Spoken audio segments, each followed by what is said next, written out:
There we go.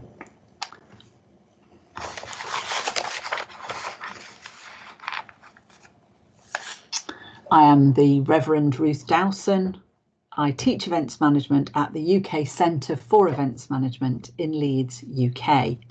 My presentation today explores the emergence of virtual pilgrimages during the 2020 COVID-19 pandemic, focusing on one in particular, the Magdala Experience. As a priest and as an academic teacher and researcher in events management, my research emerges from a combined perspective of these two roles, from academia, where my focus is on the eventisation of faith, to my own personal faith experience as a minister in the Church of England.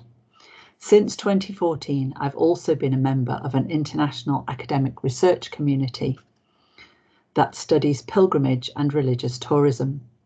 Having studied theology for 5 years during my pre-ordination training, this presentation also explores what pilgrimages has meant during the pandemic lockdowns since March 2020. In October 2020, I was introduced by a family member to a virtual pilgrimage, which was based on a series of YouTube videos produced by the Magdala Experience.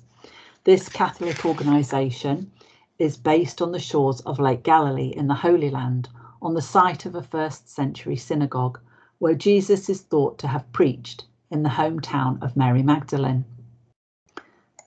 The site includes an archaeological park, a guest house that provides a centre for activities and programmes, a contemporary building housing 6 chapels and containing historic archaeological features from 1st century mosaics to Byzantine architecture. The Magdala Institute aims to highlight issues of human dignity, focusing on women and supporting people seeking spiritual and psychological healing and renewal. This facility was constructed in 2009 following a spiritual call to build a retreat in Galilee, heard and responded to by Father Juan Maria Solana, papal appointee to the Church of Notre Dame in Jerusalem. The virtual pilgrimage took place from the 1st to the 31st of October 2020, with the theme of Contemplating the Face of Christ with Mary. It was delivered both in English and in Spanish, with supplementary materials for each day in both languages, a daily prayer guide, and a recommended reading list. The virtual pilgrimage was guided in English by Regnum Christi consecrated woman Kathleen Nichols and by Father Juan Maria Solana in Spanish. Each day there was a separate accompanying Eucharistic service, again in both languages. Access was made available through the Experience Magdala website, as well as via Facebook and on their YouTube channel. Pilgrims were able to join in at specific times each day. The guided explanations and directive reflections with the recitation of a decade of the Rosary took place at 8 AM New York time, 1300 London time and 1500 Magdala time. Daily Mass in English was said from Magdala by Father Eamon Kelly, LC, at 900 New York time, 1400 London and 1600 in Magdala, and in Spanish the Mass was presided by Father Juan Maria Solana at the same times. My personal experience of this virtual pilgrimage began through an introductory email from my sister, who had been following the developments of the Magdala project for several years, having watched a 2017 documentary by Father Juan. What is perhaps unusual is that we come from a Methodist background, and I had worshipped within an evangelical Anglican tradition since 1983. It was in 2009, when I began my ordination training, that I came into regular contact with Anglo-Catholic worship and practice through the Community of the Resurrection at Mirfield, West Yorkshire, England. I have visited the Holy Land twice, both times with my sister. Firstly in 1980, when we spent 2 months working on a kibbutz as student volunteers and spent time in Jerusalem and other parts of the Holy Land.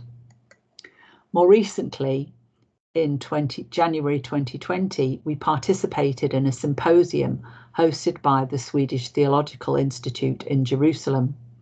This latter visit included it some time on retreat, staying at the Salesian Sisters Convent prior to the event.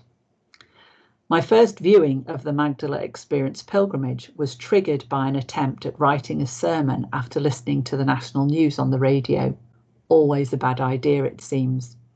In my frustration at being unable to concentrate, I appealed to my sister for advice. "Have you tried the pilgrimage?" she asked. Of course I hadn't, and by this time it was just after the middle of October. So I dived into the first video.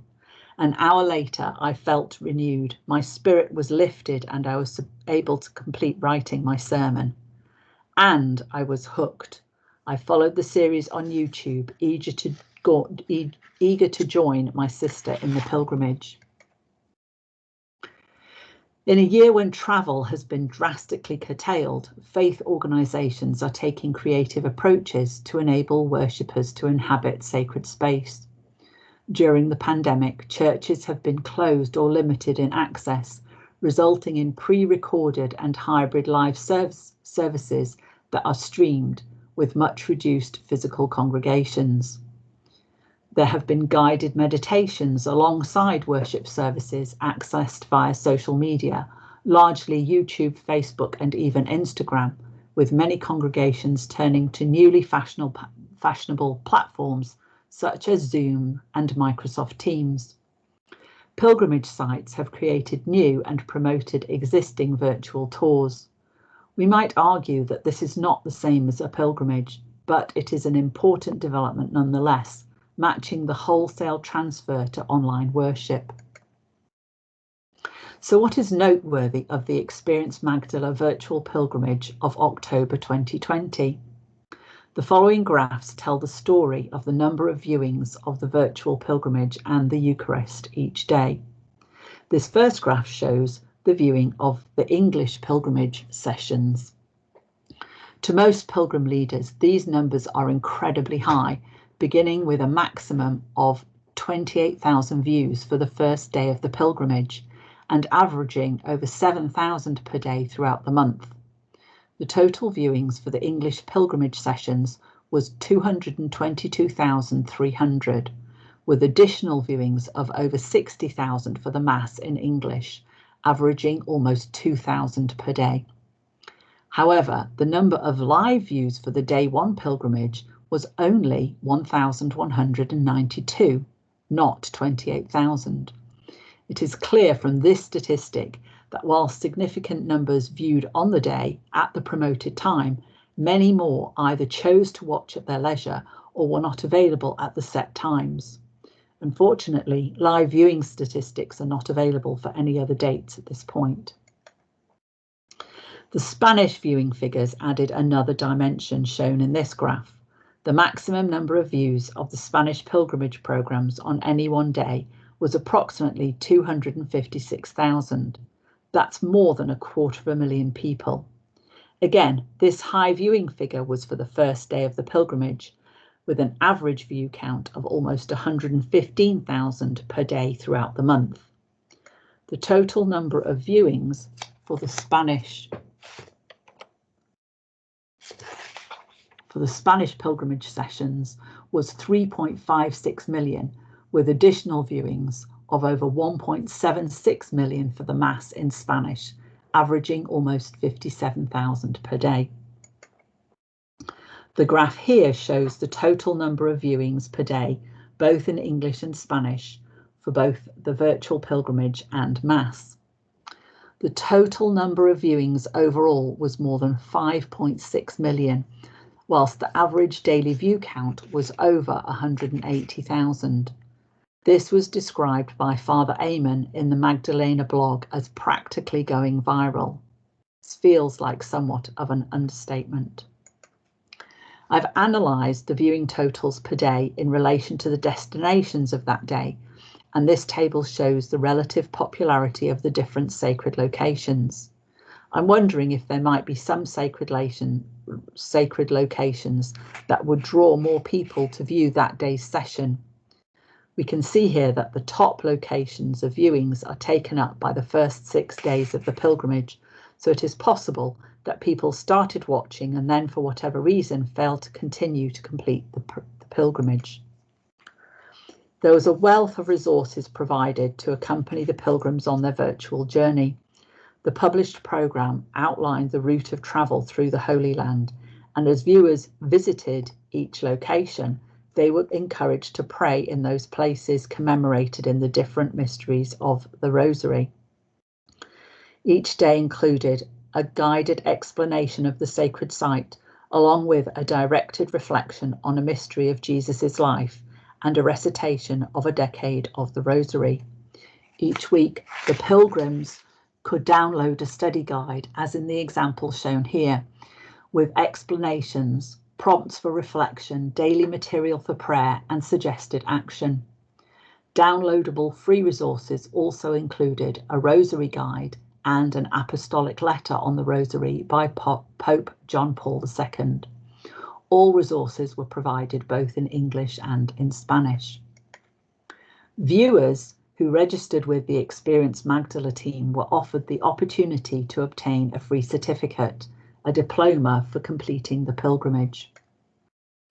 So what impact did this virtual pilgrimage have on those who participated? The example I have access to comes from the practice of my sister and her husband. Every afternoon, they sat down to watch the pilgrimage together, live, and prayed together, but they also kept a reflective journal together, with one writing their thoughts and the other using their artistic skills, drawing accompanying pictures based on the theme for that day.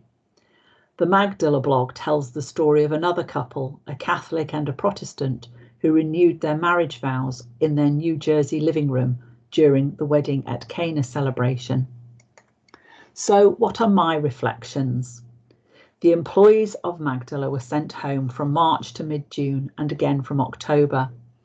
In contrast with 2019, when 250,000 visitors came to the site, only local guests were allowed to stay last summer. Yet the YouTube virtual pilgrimage gained amazing numbers of viewers, well over 5 million views overall. We study motivations for pilgrimage.